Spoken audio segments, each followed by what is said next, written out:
I need to inform you that I've met someone else. Someone better. I won't be attending our wedding next month. I wish you well." That was the entire email from Ethan, sent at 6:47 a.m. on a Tuesday morning, exactly 32 days before our wedding. I stared at my phone screen, my coffee growing cold beside my laptop, as my world tilted sideways. 3 years together, 8 months of engagement, and hundreds of "I love yous," all dismissed in 4 sentences. My name is Alyssa Reynolds, and I'm a 30-year-old interior designer in Boston. Until that morning, I thought I was living the dream. Successful career, beautiful downtown apartment, and engaged to a man I believed was my soulmate. Ethan and I met at a charity gala where his investment firm was a major donor. He swept me off my feet with his charm, intelligence, and what I thought was genuine kindness. Looking back, I should have seen the signs much earlier. The expensive gifts he couldn't quite afford. The late-night work meetings that left his collar smelling of unfamiliar perfume. The way he'd get defensive whenever I asked about our joint account's unusual charges. But love has a way of making you ignore the red flags, doesn't it? Even when they're waving right in front of your face. "Have you seen this?" I texted my best friend Rachel, forwarding Ethan's email. Her response was immediate. "I'm coming over. Don't do anything yet." Rachel found me still sitting at my kitchen island, now surrounded by wedding invitation samples that had arrived that morning. The irony wasn't lost on me. "Join us in celebrating our love," printed in elegant gold foil on cream paper, while my phone displayed the death certificate of our relationship. What kind of coward breaks up over email? Rachel's voice shook with anger. "After everything you've done for him?" She was right about that part. I'd supported Ethan through his temporary financial difficulties, helped him network for better clients, and even agreed to postpone buying our own place so he could invest more in his business ventures. But here's what Ethan didn't know.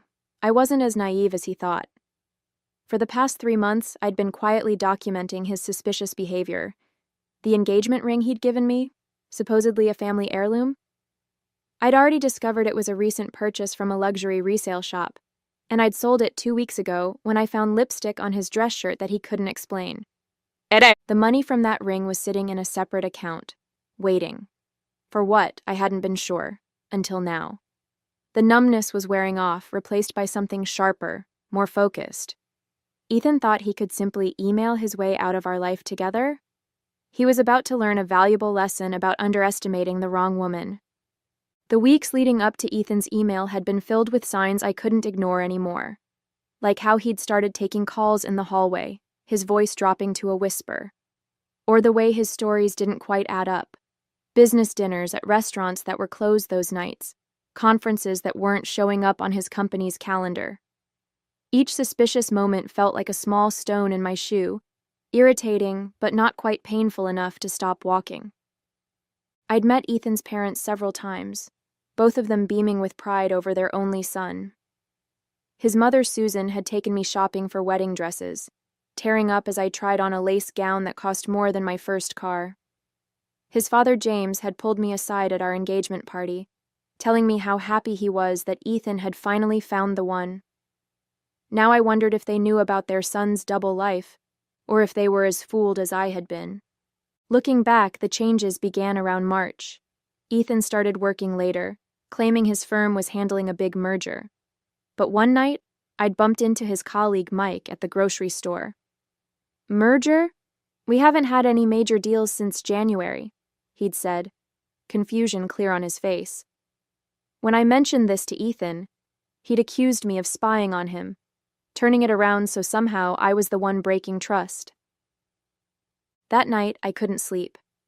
While Ethan snored beside me, I opened his laptop, something I'd never done before. His password was still my birthday, which should have been touching but now felt like laziness. What I found made my stomach churn. Emails to real estate agents about viewing properties in Chicago, searches for jobs in the Midwest, and most telling, dozens of messages to someone named Claire. "I can't stand the guilt anymore," one email read. "I deserves better than this, but I can't help how I feel about you." The timestamp showed 3 a.m., sent on a night he'd told me he was working late at the office. That's when I decided to sell the ring. I remembered how proud he'd been giving it to me, spinning a story about his grandmother wearing it through 50 years of marriage. The truth came out when I had it appraised. It was barely 2 years old, purchased from an upscale consignment shop. The $15,000 I got for it felt like insurance, protection against whatever storm was coming. Rachel's voice pulled me back to the present. "Earth to Alyssa," she said, waving her hand in front of my face. "What do you want to do about the vendors? The venue deposit?" I took a deep breath, my mind surprisingly clear. "First, I need to make a phone call," I said, pulling up the contact information for Thomas Hayes, a private investigator recommended by a client. "Then we're going to find out exactly who this someone better is." Meeting Thomas Hayes felt surreal. His office was nothing like the dim, smoky spaces you see in movies. Instead, it was modern, bright, and professional. He listened intently as I laid out what I knew, taking notes on a sleek tablet. "So this joint account?" he said, gesturing at the bank statements I'd brought. "These charges here, $4,800 at Peninsula Hotel, $3,200 at Tiffany's. None of these were for you?" "Not a single one," I replied, my voice steadier than I expected. "And they all happened on days he claimed to be at work conferences or client meetings." Thomas nodded, his expression neutral but focused. "And you said he's planning something in Chicago?" "That's what his email suggested, but I only saw glimpses before I lost my nerve about snooping." I pulled out my checkbook. "I have $15,000 from selling the ring. Will that be enough?" "More than enough," Thomas assured me. "I'll start with his financial records and recent travel patterns. Give me a week." That week felt like the longest of my life. I threw myself into work, grateful that interior design required enough focus to keep my mind occupied. My clients never suspected that their normally cheerful designer was tracking her fiancé's betrayal between choosing paint swatches and ordering custom furniture. Then Thomas called. "Can you meet today?" His office felt smaller somehow as he spread photos across his desk. Ethan entering high-end restaurants with a tall brunette, the same woman getting into his car, receipts for flights to Chicago, hotel stays, jewelry. "Her name is Claire Winters," Thomas explained. "She's a pharmaceutical sales rep he met at a networking event last year. They've been seeing each other since March. March. The month everything started changing. "There's more," Thomas continued, pulling out financial records. "Mr. Bennett has been living well beyond his means. Credit card debt, personal loans, even some gambling debts. It seems he's been using your joint account to maintain appearances with both relationships." My hands shook as I looked through the evidence. Ethan had spent thousands wining and dining Claire while using my money to cover his tracks. The Chicago plans weren't just about love. He was running from debt collectors, planning to start fresh with Claire in a new city. "What are my options?" I asked. Thomas leaned back in his chair. "Well, that depends on what you want. We have enough here to cause serious problems with his firm.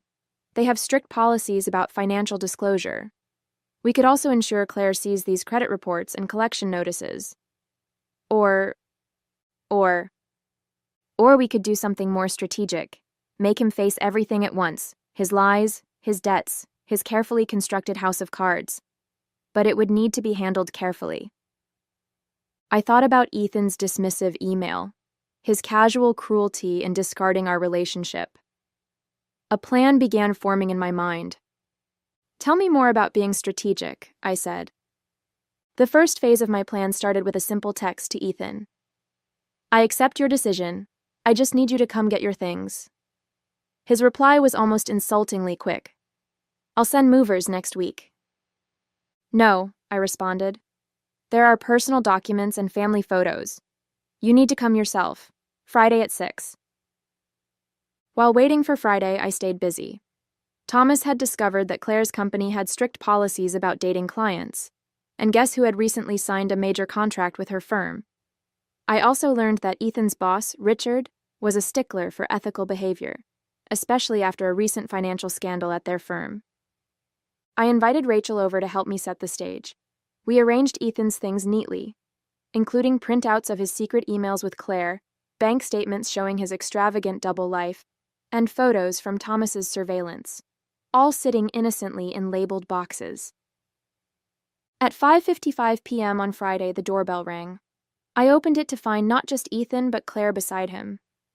My heart lurched, but I kept my expression neutral. She was beautiful, I had to admit. Tall, elegant, and looking very uncomfortable. "So, I thought it would be better if we were honest about everything," Ethan said, his usual confidence wavering slightly at my lack of reaction.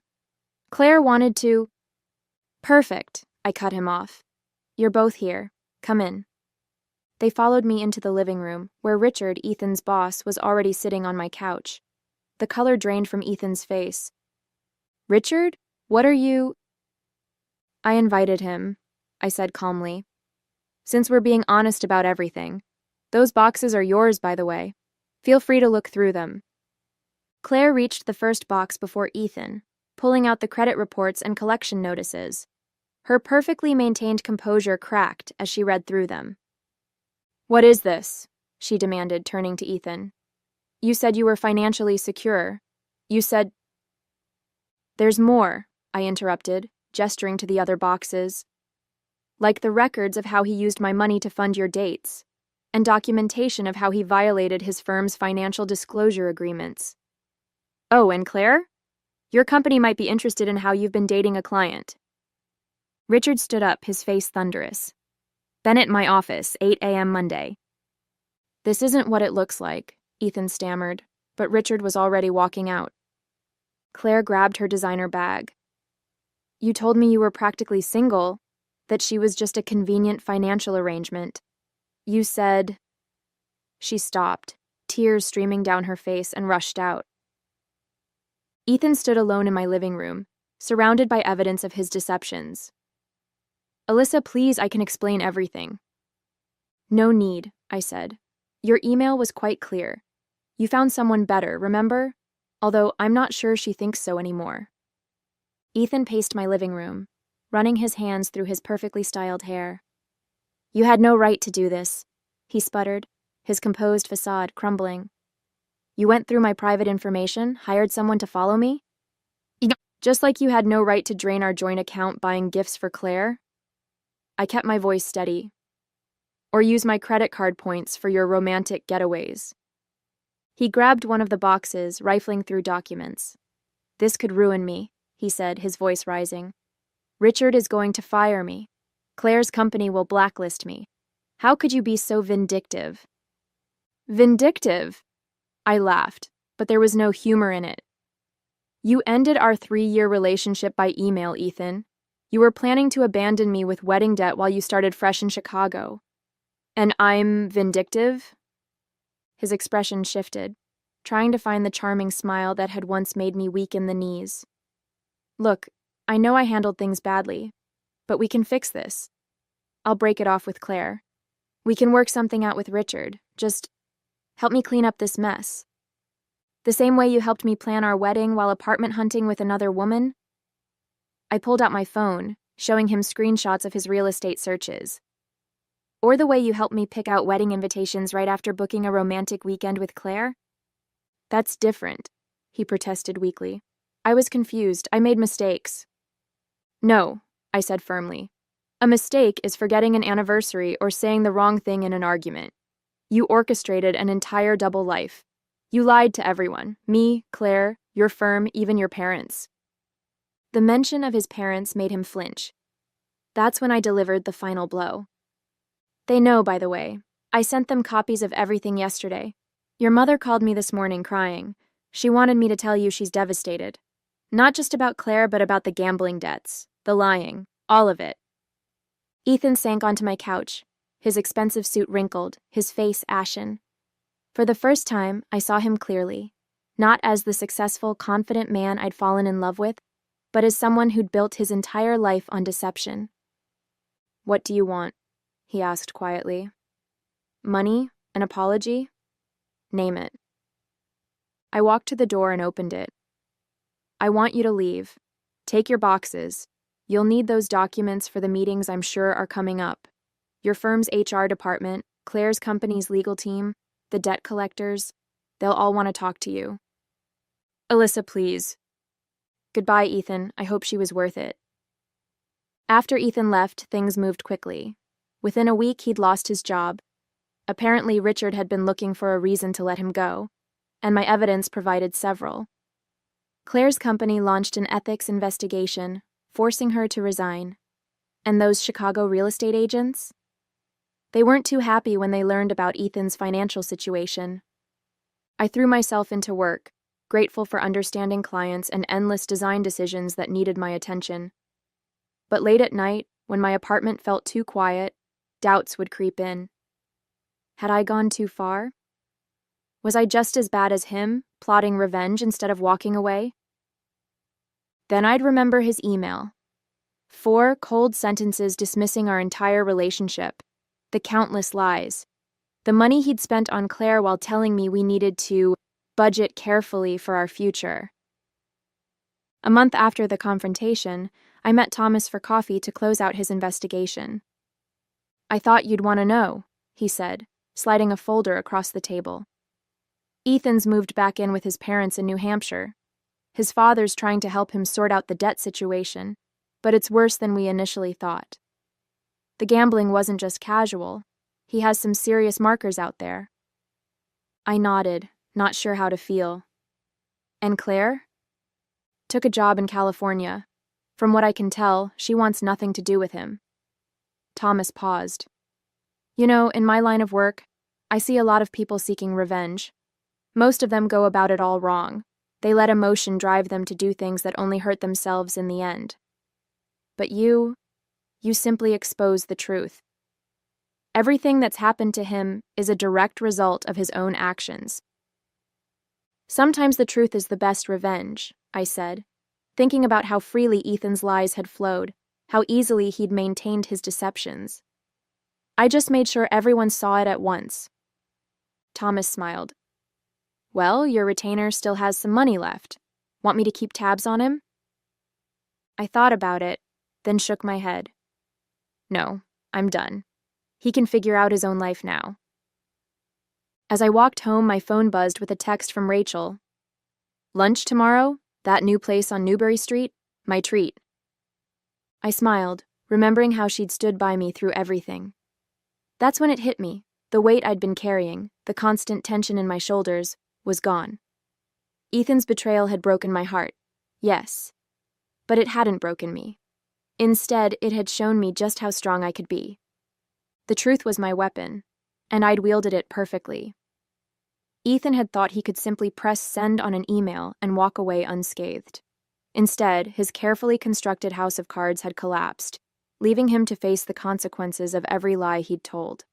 The next few months brought changes I never expected. Without Ethan's constant drain on my finances, my savings grew rapidly. I started taking on more high-end design projects, clients who appreciated my eye for detail and trusted my judgment. My portfolio expanded, and with it, my confidence. One morning, while grabbing coffee at my usual spot, I ran into Richard, Ethan's former boss. He'd been instrumental in the aftermath of my revelation, though we'd never discussed it directly. Alyssa, he said warmly, how are you holding up? I stirred my latte, considering the question. Actually, I'm doing really well. Better than I expected. He nodded, then hesitated. Listen, I should have told you this sooner. We'd been investigating Ethan's accounts for months before everything came out. There were irregularities we couldn't ignore, but we had no idea about the personal side of things. You, Claire, the gambling. You did us a favor, bringing it all to light at once. I just needed the truth to come out, I replied. Everything else was just consequences. Well, speaking of consequences, Richard continued, we're redesigning our office space, all 40,000 square feet. Would you be interested in submitting a proposal? Your reputation in the design community is excellent, and after everything, well, let's just say I trust your attention to detail. That project became my biggest yet, a complete corporate office overhaul that would put my firm on the map. The irony wasn't lost on me. Ethan's downfall had led to my biggest professional breakthrough. My parents, who'd been heartbroken about the wedding cancellation, now proudly told friends about their daughter, the successful businesswoman. Mom even confessed that she'd never fully trusted Ethan. Something about him was too polished, she said, like he was trying too hard to be perfect. Rachel convinced me to start dating again, though I was hesitant. Not everyone is hiding a secret life, she insisted. And now you know the red flags to watch for. She was right about the red flags. I found myself noticing things I might have overlooked before: inconsistencies in stories, subtle manipulations, the way some men talked about their exes. Each observation felt like a small victory, proof that I'd learned from my experience rather than being broken by it. The last ties to Ethan unraveled slowly. His mother called one last time, apologizing again for her son's behavior and returning a family necklace I'd left at their house. I donated all the wedding items we'd collected. No point in keeping reminders of a bullet dodged. The save the date cards, the venue deposit, the carefully chosen color swatches, all of it went away, making room for new possibilities.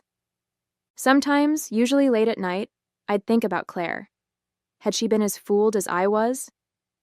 Did she lie awake wondering which parts of her relationship with Ethan had been real? I hoped she'd found her way to a better life too, free from his web of deception. The engagement ring money, my inadvertent escape fund, turned out to be seed money for expanding my business. I hired 2 junior designers and moved into a proper office space. Every time I signed a new client contract or approved a design concept, I thought about Ethan's dismissive email. He'd thought he was ending my story, but really, he'd just freed me to write a better one. Almost a year after Ethan's email, I received an unexpected message from Claire. She was back in Boston briefly and wanted to meet. I agreed, more out of curiosity than anything else, and we arranged to meet at a quiet cafe away from the business district. She looked different from that day in my apartment, less polished but somehow more real. She'd cut her long hair into a practical bob and traded her designer clothes for simple business casual. We ordered coffee and sat in awkward silence until she finally spoke. "I've been wanting to thank you," she said, turning her cup slowly. "Not just for exposing Ethan, but for doing it the way you did. All at once, with everyone present. It was humiliating at the time, but it was like ripping off a bandage, painful but quick." I nodded, understanding exactly what she meant. "How are you doing now?" "Better, much better. The job in California was a fresh start. I'm dating someone new, an architect.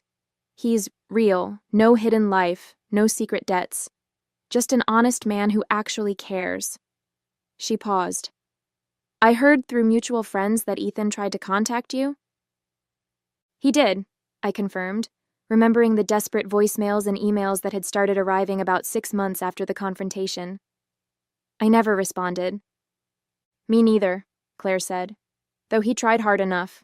Sent flowers to my office in San Francisco, called my parents, even tried to reach me through LinkedIn."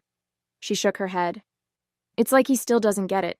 He's not sorry for what he did, he's just sorry he got caught." We talked for almost 2 hours, filling in the gaps in each other's stories. Her version of Ethan had been completely different from mine. He'd played the role of a successful single businessman, telling her his long hours were due to building his own investment portfolio. He'd even hinted at marriage, all while planning a wedding with me. "You know what the strangest part is?" Claire said as we prepared to leave. "In all the time we dated, he never once let me see his place. Always had an excuse: renovations, bad timing, nosy roommate. Now I know why." I laughed despite myself. "He told me he was renovating his office for 6 months straight. I guess juggling lies gets complicated." Before we parted, Claire handed me an envelope. "These were in my things. I thought you might want to decide what to do with them." Inside were photos of Ethan and me from happier times. Parties, vacations, casual moments I hadn't known were photographed.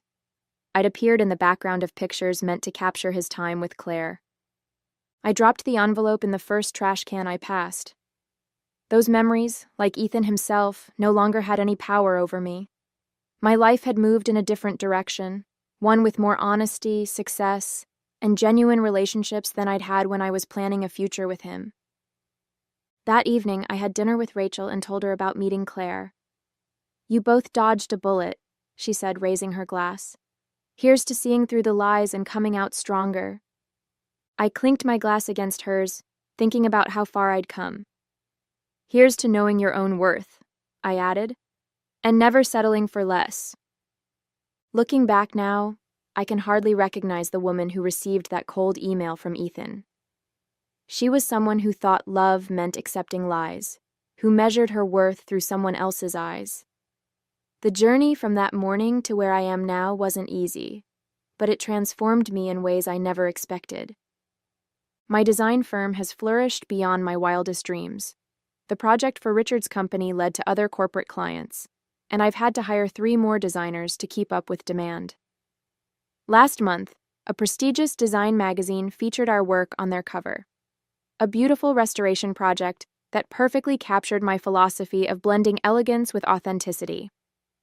The money I got from selling Ethan's ring turned out to be the best investment I ever made. Not just financially, but emotionally. It taught me to trust my instincts, to act decisively when something feels wrong. That lesson has served me well in business and in life. Rachel jokes that I should thank Ethan for setting me free, but I don't give him that much credit. My success came from choosing myself, from refusing to let his betrayal define me. Instead of drowning in hurt and anger, I channeled those emotions into building something meaningful. Sometimes new clients ask about the ring-shaped tan line that's still faintly visible on my finger. I used to feel embarrassed, but now I tell them the truth. It's a reminder of when I chose truth over comfortable lies, strength over safety, and self-respect over settling. That fading mark represents not what I lost, but what I gained: my independence, my confidence, and most importantly, my belief in myself. Last week, I was meeting a new client at the same restaurant where Ethan first proposed. As I waited for her to arrive, I caught my reflection in the window. Confident, successful, at peace.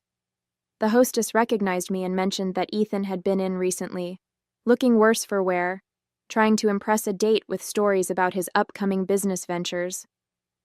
Some things never change. But I have.